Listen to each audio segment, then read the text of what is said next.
की जैसे आपकी काफी लंबी जैसे साधना रही है, एक स्पिरिचुअल क्वेस्ट रही है, उस चीज को ध्यान में रखते हुए कि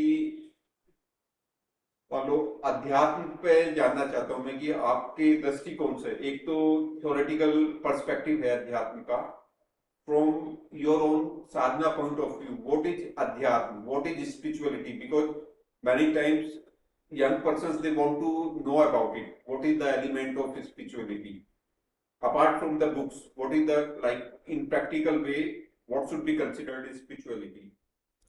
Let us examine it together.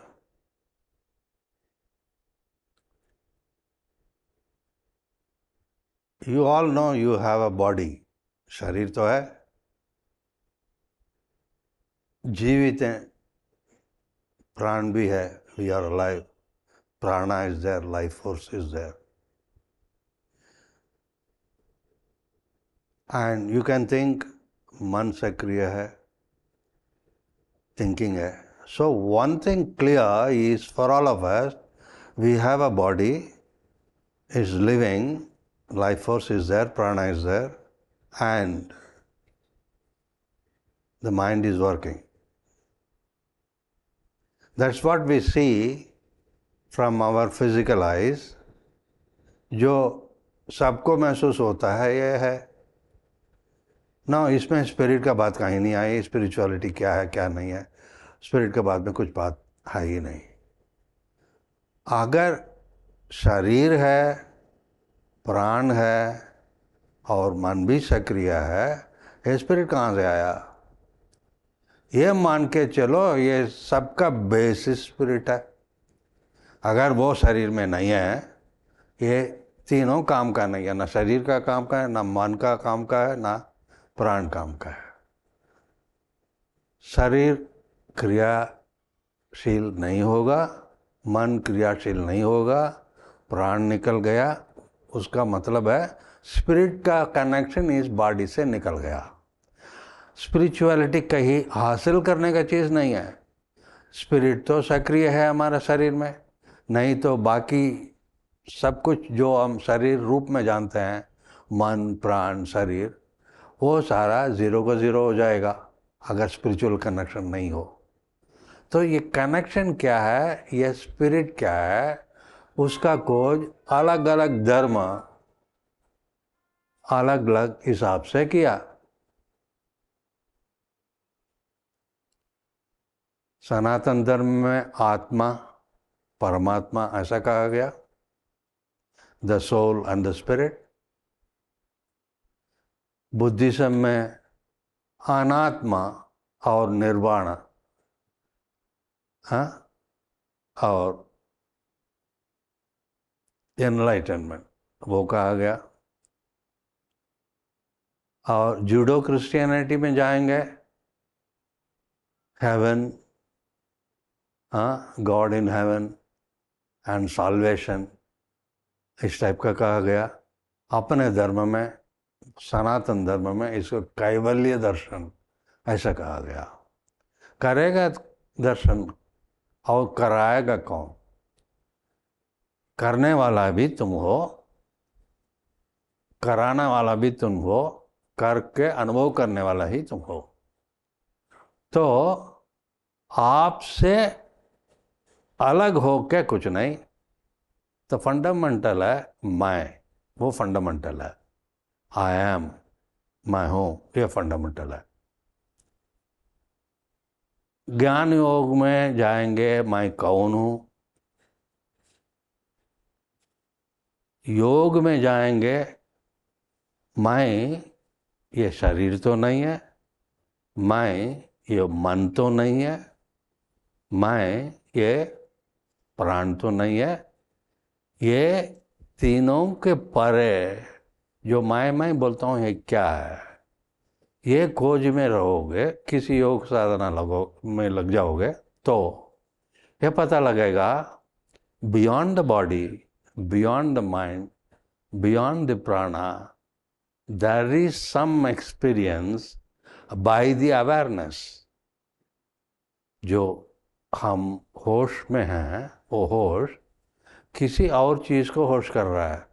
हम दुनिया का होश कर रहे हैं, हाँ, अपना जो इंद्रियां हैं वो संसार को एक्सपीरियंस कर रहा है। आवर अवेयरनेस ये सबके बियॉन्ड कुछ को अनुभव कर रहा है। ये कॉन्शसनेस, एक स्टेट ऑफ कॉन्शसनेस, एक अवस्था जो आता है उसको हम परा अवस्था करते हैं। Para means beyond, beyond everything, beyond the body, beyond the mind and beyond the prana, even beyond what you call the soul encased within the body. उसका अनुभव होगा शरीर होते हुए। आप जीवन अनुभव कर रहे हो, जीवित होते हुए वो किया गया। सो वेदांती इसको जीवन मुक्ति का कहा गया, क्योंकि आपका जीते जीते अनुभव हो गया ये परम तत्व का। योगियों ने इसको परावस्था कहा गया, और कुछ लोग इसको कैवल्य दर्शन कर दिया। Some religion called it salvation, some religions called it God's blessings. लेकिन कुछ करना है, जरूरी है क्या कुछ करना है? करके कुछ पाना क्या है?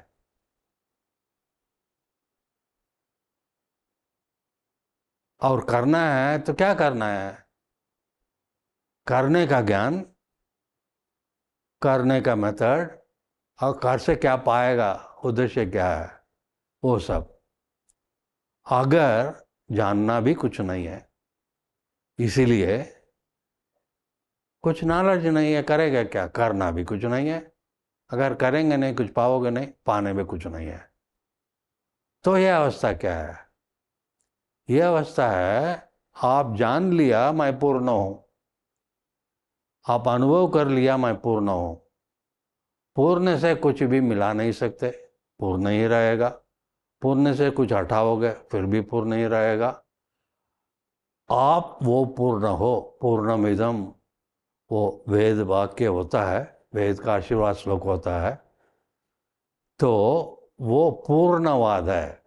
आप पूर्ण हो, इसलिए आपको जानना कुछ नहीं है।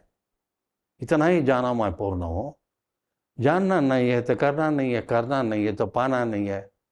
हाँ, कुछ पाओगे तो उसको पाके क्या करना? आप तो पूर्ण हो।